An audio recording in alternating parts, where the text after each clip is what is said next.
आज की क्लास में हम स्ट्रोक पैनल पे बात करने वाले हैं। स्ट्रोक का ये ऑप्शन प्रॉपर्टी बार में यहाँ पे मौजूद होता है। अगर मैं यहाँ पे क्लिक करूँ तो कुछ इस तरह से ऑप्शन मेरे सामने आते हैं। उसके अलावा पैनल्स में भी ये ऑप्शन मौजूद है। अगर मैं इस पे क्लिक करूँ तो सेम ऑप्शन यहाँ पे मेरे पास आते हैं जो ऑप्शन मेरे पास यहाँ पे है, इनमें कोई फर्क नहीं है।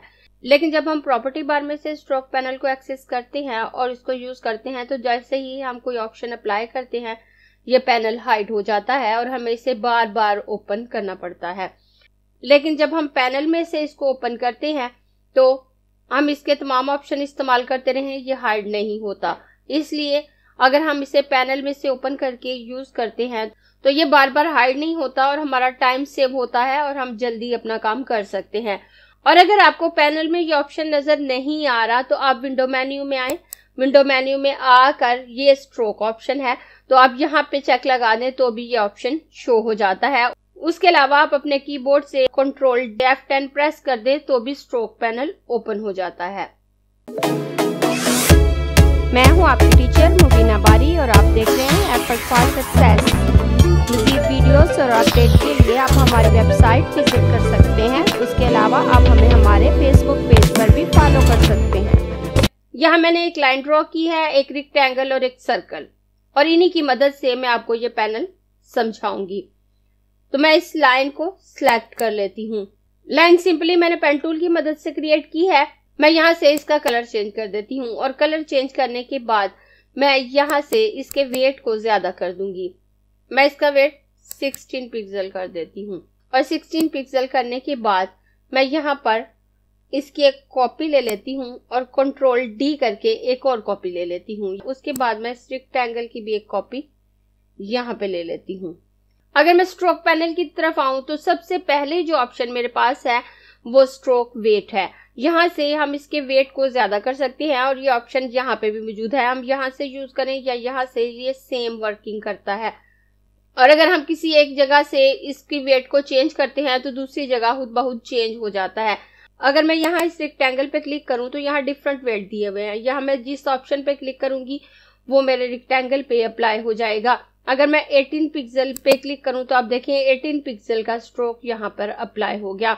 मैं वापस इसे 1 कर देती हूँ और उसके बाद मैं यहाँ लिख कर भी इसको चेंज कर सकती हूँ। और ये ट्रायंगल मुझे दिए हुए हैं। अगर मैं ऊपर वाले ट्रायंगल पे क्लिक करूं आप देखें 1 बाय 1 मेरा वेट चेंज होगा एक एक पिक्सल करके। और अगर मैं नीचे वाले ट्रायंगल पे क्लिक करती हूँ तो एक एक पिक्सल करके ये कम होना शुरू हो जाएगा। लेकिन अगर मैं सडन जंप करना चाहती हूँ तो मैं शिफ्ट प्रेस कर दूं तो ये 10x जंप करेगा। मैं अपने कीबोर्ड से शिफ्ट प्रेस करके ऊपर वाले ट्रायंगल पे क्लिक करूं तो आप देखें 10 पिक्सल मेरा वेट इंक्रीज हुआ है। मैं दोबारा क्लिक करूं तो 20, फिर क्लिक करूंगी तो 30 पिक्सल। और इसी तरह कम करने के लिए शिफ्ट प्रेस करते हुए अगर मैं नीचे वाले ट्रायंगल पे क्लिक करूं तो ये 10x कम होने लगेगा। और जितना वेट मैं यहाँ चेंज करूंगी वो यहाँ पे भी हो जाएगा। आप देखें इस वक्त 10 पिक्सल वेट है यहाँ मेरे पास, तो यहाँ पे भी 10 पिक्सल शो हो रहा है। और उसके बाद नेक्स्ट ऑप्शन कैप है। कैप के इस ऑप्शन को मैं आपको इन लाइंस पे समझाऊंगी। मैं इसको डिलीट कर देती हूँ और डिलीट करने के बाद मैं इनको जूम कर लेती हूँ। जूम करने के बाद मैं इसको सिलेक्ट करूंगी और सिलेक्ट करने के बाद कैप में सबसे पहले हमारे पास बट कैप है तो इस पे बट कैप ही अप्लाई हो रहा है। जब हम बट कैप अप्लाई करते हैं तो जो हमारे पाथ पे स्ट्रोक अप्लाई होती है वो और हमारा पाथ का एंडिंग पॉइंट और स्टार्टिंग पॉइंट सेम होता है। लेकिन अगर हम राउंड कैप या प्रोजेक्टिंग कैप अप्लाई करेंगे तो हमारा स्ट्रोक हमारे पाथ से थोड़ा सा ज्यादा होगा, बाहर की तरफ निकला हुआ होगा। अब मैं इसको सिलेक्ट करूंगी और सिलेक्ट करने के बाद यहाँ प्रोजेक्टिंग कैप मैं इस पे अप्लाई कर रही हूँ। तो अब आप देखिए हमारी पाथ यहाँ तक है और हमारी स्ट्रोक यहाँ बाहर तक आ रही है। उसके बाद मैं इस नीचे वाले को सिलेक्ट करूंगी और सिलेक्ट करने के बाद इस पे राउंड कैप अप्लाई करूंगी तो इसके कॉर्नर राउंड हो जाएंगे, आप देख सकते हैं। अब मैं इन तीनों को एक साथ सिलेक्ट करूंगी तो आप देख सकते हैं इनके पाथ की विड्थ सेम है, जबकि जो स्ट्रोक अप्लाई हो रही है उसमें फर्क आ रहा है जस्ट कैप की वजह से। मैं अपने पेज को फिट ऑन स्क्रीन कर लेती हूँ और उसके बाद मैं इन दोनों को सिलेक्ट करके इनके स्ट्रोक का वेट ज्यादा कर देती हूँ। मैं यहाँ से इनके स्ट्रोक का वेट 16 पिक्सल कर देती हूँ। और कैप के बाद नेक्स्ट ऑप्शन हमारे पास कॉर्नर का है। तो इसके लिए मैं इसकी कॉपीज ले लेती हूँ। कॉपी लेने के बाद अब आप देखें, सबसे पहले हमारे पास मीटर जॉइन है। अगर हम अपने कॉर्नर को मीटर जॉइन रखते हैं तो ये पॉइंटी कॉर्नर होंगे। उसके बाद राउंड जॉइन है, अगर हम राउंड जॉइन करते हैं तो ये कॉर्नर राउंड हो जाते हैं। मैं इसको सिलेक्ट करके इस पर राउंड जॉइन अप्लाई कर दूंगी तो इसके कॉर्नर राउंड हो जाएंगे। और उसके बाद मैं इसको सिलेक्ट करके इस पे बेवल जॉइन अप्लाई करूंगी तो इसके कॉर्नर यूं कटे हुए होंगे। मैं इनको जूम करके आपको दिखा देती हूँ। अब आप देख सकते हैं इसके कॉर्नर पॉइंटी हैं, इसके कॉर्नर राउंड हैं और इसके कॉर्नर यूं बेवल हैं। तो यहाँ से आप अपनी मर्जी से इन कॉर्नर को कोई भी शेप दे सकते हैं। मैं फिट ऑन स्क्रीन कर देती हूँ। फिट ऑन स्क्रीन करने के बाद मैं इसको डिलीट कर देती हूँ, इसको भी डिलीट कर दूंगी और इसको सिलेक्ट करके इसकी एक कॉपी ले लेती हूँ। कॉपी लेने के बाद कॉर्नर में नेक्स्ट ऑप्शन हमारे पास लिमिट का है। जब हम किसी एक पॉइंट को पकड़ कर ड्रैग करते हैं तो उसके कॉर्नर पॉइंट ही होते हैं, लेकिन जब हम उसे जरूरत से ज्यादा ड्रैग करते हैं तो वो कट जाते हैं। किस लेवल तक वो पॉइंटी रहेंगे वो इस लिमिट से हम डिसाइड कर सकते हैं। अब ये मेरे पास सेम साइज और सेम स्ट्रोक के रेक्टेंगल हैं। मैं इसको सिलेक्ट करूंगी और यहाँ से डायरेक्ट सिलेक्शन टूल लूंगी। डायरेक्ट सिलेक्शन टूल लेने के बाद मैं इस कॉर्नर को सिलेक्ट करूंगी। सिलेक्ट करने के बाद मैं इसे अंदर की तरफ ड्रैग करूंगी। आप देखें, जैसे ही मैं अंदर को ड्रैग कर रही हूँ इसके ये कॉर्नर पॉइंटी आ रहे हैं। मैं इसे मजीद ड्रैग करूंगी। आप देखें ये यहाँ से कट गए हैं, इनका पॉइंट खत्म हो गया। मैं इसे वापस पकड़कर बाहर की तरफ ड्रैग करूं तो ये यहाँ पर पॉइंटी हो रहे हैं। ये इस लेवल तक पॉइंटी हैं। उसके बाद मैं इसको सिलेक्ट करूंगी और सिलेक्ट करने के बाद मैं यहाँ से 13 पिक्सल सिलेक्ट कर लेती हूँ। यहाँ पे मेरा डायरेक्ट सिलेक्शन टूल ही सिलेक्ट है तो मैं इस कॉर्नर को सिलेक्ट करूंगी। सिलेक्ट करने के बाद अब मैं इसे अंदर की तरफ ड्रैग करूंगी। अब आप देखें, ज्यादा ड्रैग करने पर भी इसके कॉर्नर पॉइंटी हैं और इनके पॉइंट ज्यादा बड़े और लंबे आ रहे हैं। इसका पाथ यहाँ पर है, अगर मैं इसको सिलेक्ट करूं तो इसका पाथ भी यहाँ पर है। पाथ तो हमारा उतना ही रहेगा, लेकिन जो उस पे स्ट्रोक के पॉइंट अप्लाई हो रहे हैं वो ज्यादा दूर तक अप्लाई हो रहे हैं। आप इसको देखें और इसको देखें। तो यहाँ से आप इस लिमिट से डिसाइड कर सकते हैं कि आपने इनको कितना अप्लाई करना है, कितना रखना है। मैं इसको डिलीट कर देती हूँ और अब मैं इसको सिलेक्ट करूंगी। सिलेक्ट करने के बाद मैं इसके स्ट्रोक को यहाँ पे ज्यादा करके 40 पिक्सल कर देती हूँ ताकि ये ज्यादा बड़ा स्ट्रोक आ जाए और हमें वाज़िह तौर पे नजर आ सके। और उसके बाद मैं इसकी 2 कॉपीज ले लेती हूँ और उसके बाद मैं इसको सिलेक्ट करूंगी तो ये सेंटर अलाइन ही है। तो आप देखें हमारी पाथ हमारे स्ट्रोक के सेंटर में है। उसके बाद मैं इसको सिलेक्ट करूंगी और सिलेक्ट करने के बाद मैं इसे इनसाइड अलाइन करूंगी और उसके बाद मैं इसको सिलेक्ट करूंगी और सिलेक्ट करने के बाद मैं यहाँ से इसे आउटसाइड अलाइन कर देती हूँ। तो आप देखें इनके साइज में वाज़िह फर्क आ रहा है। डिफॉल्ट हमारे पाथ का कलर ब्लू आ रहा होता है और जब मैं इन तीनों को सिलेक्ट करूंगी तो ब्लू कलर होने की वजह से इस ब्लू के साथ हमारा पाथ ज्यादा वाज़िह नजर नहीं आ रहा। मैं यहाँ से स्ट्रोक के कलर को चेंज कर देती हूँ।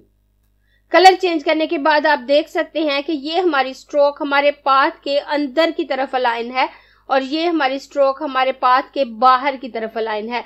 मैं इसके फिलिंग के कलर को भी मजीद चेंज करूंगी ताकि ब्लू कलर से बिल्कुल हटके कलर आ जाए हमारे पास और आपको ज्यादा वाज़िह नजर आए। तो मैं इसे येलो कर देती हूँ। अब आप ब्लू पाथ को इजीली देख सकते हैं।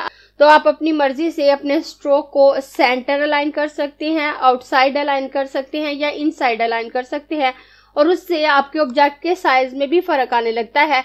मैं इनको डिलीट कर देती हूँ और डिलीट करने के बाद मैं इन 2 लाइंस को भी डिलीट कर देती हूँ और इस एक लाइन को मैं यहाँ पे रख लेती हूँ और इसको जूम कर लूंगी। मैं इस लाइन को सिलेक्ट कर लेती हूँ और स्ट्रोक को अलाइन करने के बाद नेक्स्ट ऑप्शन हमारे पास डैश लाइन है। डिफॉल्ट ये ऑप्शन हाइड होता है, जब हम इसको अप्लाई करते हैं तो हमारी लाइन डैश्ड हो जाती है। मैं इस पर क्लिक करूँ तो आप देखें 12 पिक्सल की डैश लाइन हमारे पास आ रही है। और उसके बाद यहाँ डिफरेंट ऑप्शन दिए हुए हैं, dash gap, dash gap, dash gap.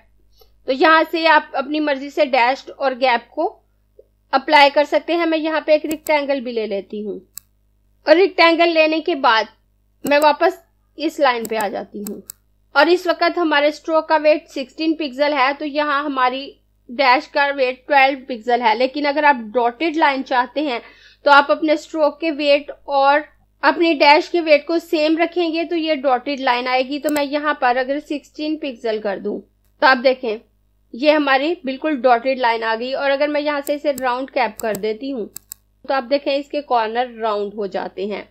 और अगर मैं इसके स्टाइल को चेंज करना चाहती हूँ यहाँ से, तो मैं यहाँ पे गैप सिलेक्ट कर सकती हूँ। मैं यहाँ अगर 20 पिक्सल का गैप रखूँ तो आप देखें 20 पिक्सल गैप आ गया।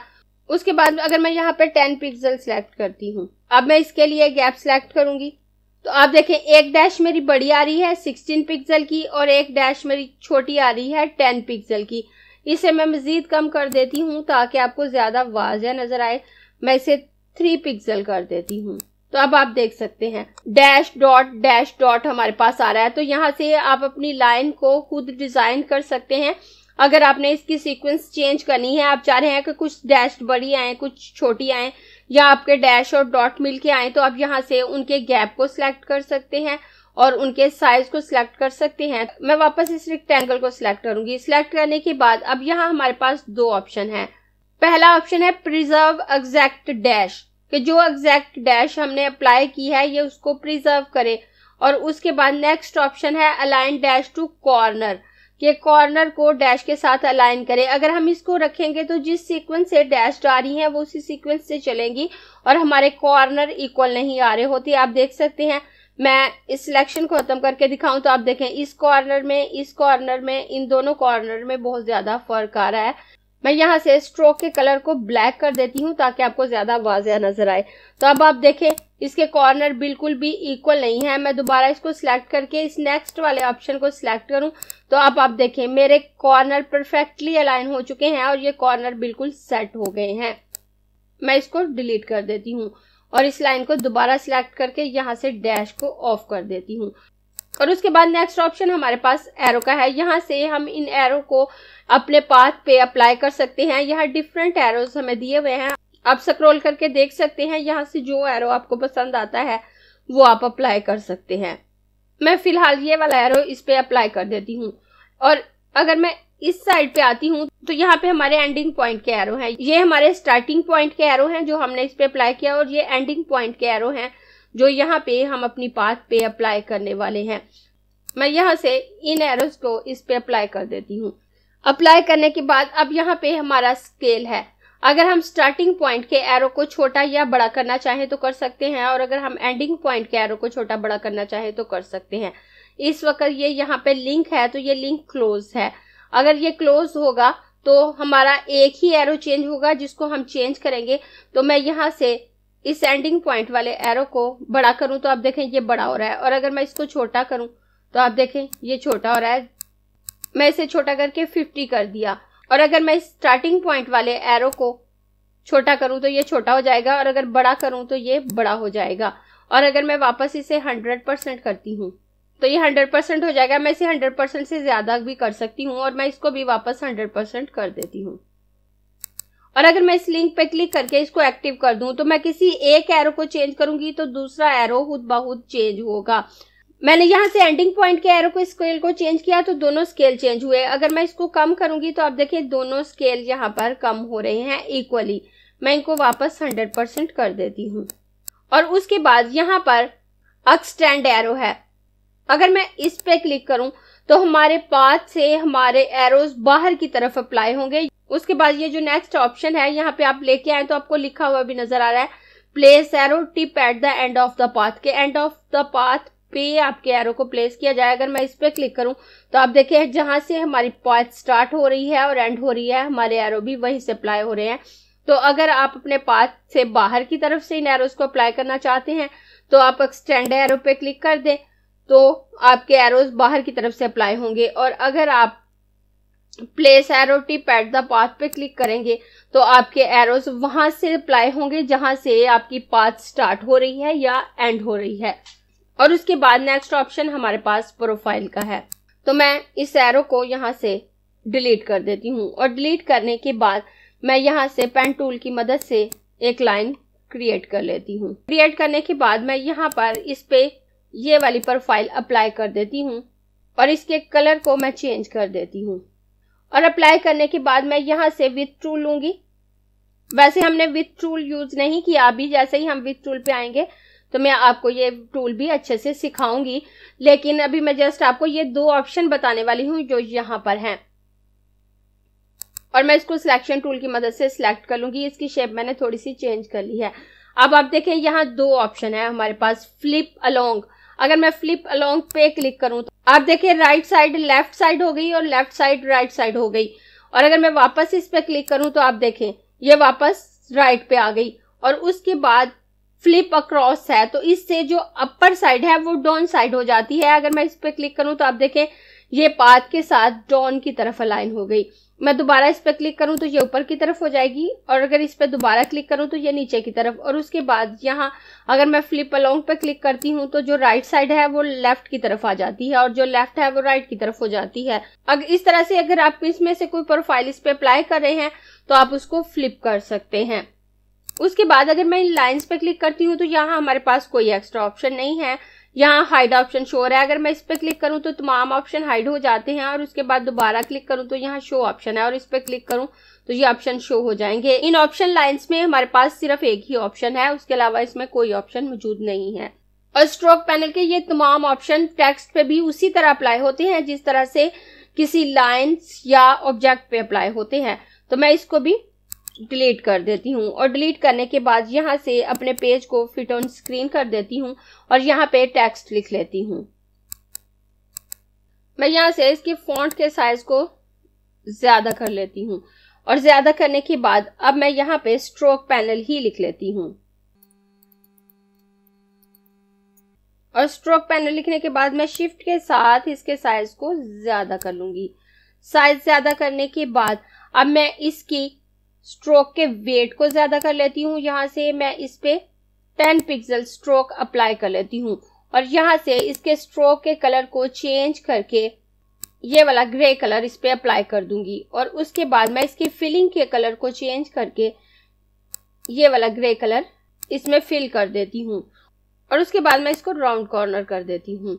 अब अगर आप किसी पाथ पे डबल स्ट्रोक अप्लाई करना चाहते हैं तो आप इलस्ट्रेटर में ऑटोमेटिकली ऐसा नहीं कर सकते। आप किसी भी ऑब्जेक्ट या टेक्स्ट पे डबल स्ट्रोक अप्लाई नहीं कर सकते, लेकिन अगर आप करना चाहते हैं तो आप मैन्युअली कर सकते हैं। उसके लिए आप 2 मेथड यूज कर सकते हैं, या तो आप अपने टेक्स्ट को या ऑब्जेक्ट को कॉपी पेस्ट कर ले, या फिर आप लेयर पैनल में जाके डुप्लीकेट लेयर ले लें। तो मैं इनको कॉपी पेस्ट कर लूंगी, तो मैं कंट्रोल C करूंगी तो इसकी कॉपी मेरे पास आ जाएगी, और उसके बाद कंट्रोल F करूंगी तो ये कॉपी एग्जैक्ट उसी जगह पे प्लेस होगी जहां पे मेरा टेक्स्ट मौजूद है। अगर मैं उठा के आपको दिखाऊं तो आप देखें मेरे टेक्स्ट की कॉपी आ चुकी है। मैं कंट्रोल Z कर लेती हूँ ताकि ये वापस इसके ऊपर आ जाए। अब ये मेरी ऊपर वाली लेयर सिलेक्ट है, तो मैं यहाँ से इसकी फिलिंग को नन कर देती हूँ। अब मेरी ऊपर वाली लेयर खाली हो चुकी है, मैं दोबारा आपको दिखा दूंगी। मैं कंट्रोल Z कर देती हूँ, और उसके बाद मैं यहाँ से इसके स्ट्रोक के कलर को लाइट कर देती हूँ, और यहाँ से इसके स्ट्रोक के वेट को भी मैं कम करके 4 पिक्सल कर दूंगी। 4 पिक्सल करने के बाद मैं यहाँ से डैश लाइन सिलेक्ट करूंगी। मैं यहाँ से 10 पिक्सल डैश इस पे अप्लाई कर लेती हूँ। तो अब आप देखें ये डैश इस पे अप्लाई हो चुकी है। इस तरह से हमने इसमें डबल स्ट्रोक ऐड कर दी। अब ये सेम प्रोसेस ऑब्जेक्ट पे भी कर सकते हैं। अगर मैं यहाँ से डैश लाइन को ऑफ कर देती हूँ, ऑफ करने के बाद मैं यहाँ पे एक रेक्टेंगल ड्रॉ करूंगी। रेक्टेंगल ड्रॉ करने के बाद यहाँ से इसके स्ट्रोक के वेट को चेंज करके मैं 20 पिक्सल कर देती हूँ, और इसकी फिलिंग के कलर को चेंज करके ये वाला कर देती हूँ, और इसके स्ट्रोक में ये कलर फिल कर देती हूँ। और फिल करने के बाद मैं अपने कीबोर्ड से कंट्रोल C प्रेस करूंगी और कंट्रोल F प्रेस करूंगी, तो इसकी एक कॉपी मेरे पास आ जाएगी।